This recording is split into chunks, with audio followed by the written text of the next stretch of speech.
Welcome back everyone to the second part of the introduction video of numerical methods.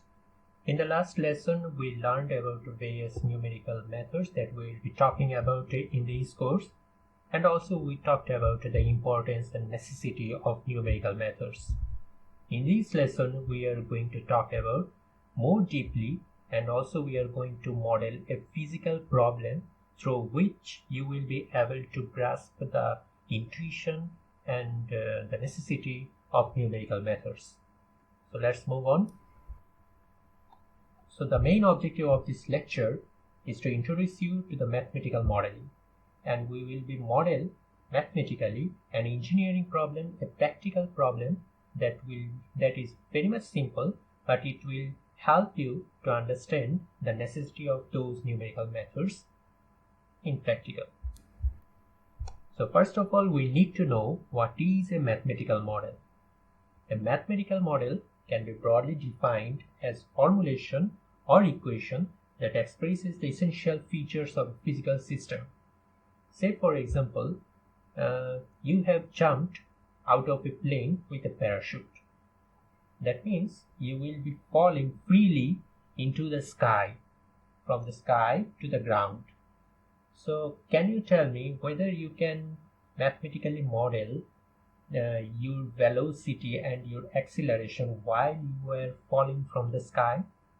Yes, it's very much possible, and with a simple Newton's second law of motion.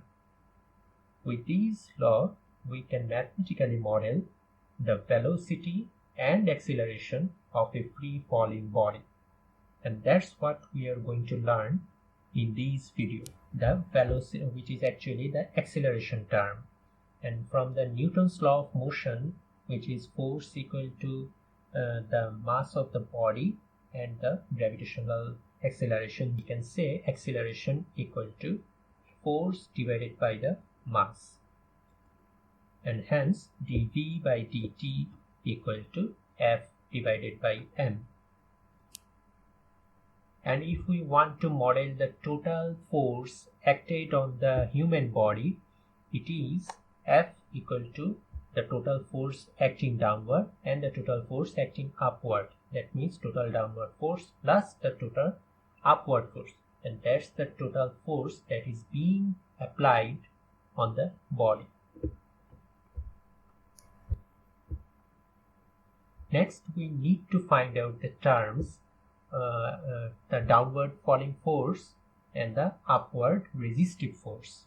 The downward falling force is due to the gravitational pull of the earth, and we can model this through our weight, and which is F equal to your mass and the gravitational acceleration, that means F equal to mg, where g is the gravitational constant, which is 9.81 meter per second square. Whereas the upward air resistance can be formulated in various ways. In simple approach, we can mathematically model the air resistance through a linear equation. So for example, the upward force equal to minus constant times v. Here the c term is a constant, which is more often called the drag coefficient. So why is the minus symbol here? Why is the minus symbol? Total upward force equal to minus constant times velocity. What is the reason we are giving the minus symbol? That's because we are freely falling downward and the force is acting upward. That means the human body is realizing that force towards him, and that's why we are giving the minus symbol. So that's an analytical form of the mathematical model. Look at the equation. There is a differential term, which is the velocity, differential of the velocity term with respect to time. So we need to solve this equation. In order to solve this equation, we need to find what dv by dt is, and that's why this is a differential equation, which is a first order ordinary differential equation. So there is an exact analytical solution to this problem, because this is a simple one. That's why there is an analytical solution, and the analytical solution is depicted in the next slide. So look at the analytical solution, velocity term. There is an exponential term, and the velocity is increasing, and at time the velocity will be constant. And most importantly, at one point of falling, the velocity will be constant, and that is called the terminal velocity of a free falling body. However, this analytically solved equation has exact meaning, and we can find the velocity at exact times, at any times. But in practice, there will be many functions and many analytical forms that cannot be solved in this way, that cannot be solved in exact manner. And that's why we need numerical methods. Although this problem was very much straightforward, it didn't need any kind of numerical methods because we can solve it exactly. But in practice, it will not be the case always. So how do we find a numerical solution of this free falling body?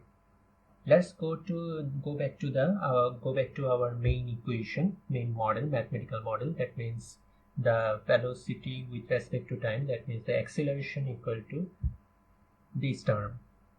So how do we solve this numerically? Since this is an ordinary differential equation, we need to apply the techniques that are more often used numerically to solve differential equations. So the next figure clarifies. To find the solution of these problems numerically, we first need to find the solution of the acceleration or the differential term, that means ddt of v. So usually numerically we use finite divided difference approximation that we will be covering in the next lessons. So for example, in this video you just try to use this equation as a reference. Do not try to understand how those terms came, that means the vti plus 1 minus vti divided by ti plus 1 minus ti. How did we get this form of equation? We actually applied the Taylor series approximation that we will be covering in our next lessons, but right now just use it as a reference. So we can approximate this differential term with this equation. So once we get the differential approximation, we can model our free falling body with numerical approximations. The final equation, the velocity at any time is dependent on the velocity at previous time, and that's how we solve our numerical problem through time basis. That means you once find out the velocity at one point, you can definitely find the velocity at the next point, that means at the next time, and that is the numerical method. That means we are always using iterations through iterations to find out the solution, and that's the proper aspect of numerical modeling, that you use through iterations to get to the final solution. 2 seconds, 4 seconds, using the values determine that 2 seconds, 4 seconds, 6, 8, 10 or 12 seconds, and that's how you draw the curve, numerical solution curve. So can you determine how do we reduce the error? You see there is a small error because the approximate numerical solution is not completely matching the exact analytical solution. So why this error occurred, and how do we improve this error? How do we reduce the error and improve the accuracy? See, we have drawn the approximate numerical solution by using time with a step of 2 seconds. That means we have determined the velocity at 0 second, next at 2 second, next at the 4th second, next at the 6th second, and so on. So if we reduce the distance of time, if we reduce the step of the time, that means, say for example, we determine the velocity with a step of 0.5 seconds, and hence there will be more points to draw in the curve, and as a result we will have a better approximation to the analytical solution. So if we reduce the time, if we reduce the step of the time that is used to calculate the numerical solution, the error will be reduced and the precision and accuracy will be increased. So what we have learned in this lesson, we have developed a mathematical model of a physical phenomenon. We have modeled the free falling body with the knowledge of Newton's second law of motion. We have also analytically solved the equation, and side by side we have also solved the problem using numerical method, which is called the finite dividend difference. Although we have not covered what finite dividend difference means, we will be using it and we will be covering the theorems in the next lessons. Later also we compare the results of numerical and analytical solution. So that's how you mathematically model a physical problem and then solve it using numerical or analytical methods that are available. Of course, if you have the analytical solution, you go for the analytical solution. Do not use the numerical solution. But if the analytical solution requires too much time or too much effort, then go for the numerical solution. In the next lesson, we will be talking about various kinds of numerical errors that will be occurring in our numerical methods. So till then, good luck. Thank you.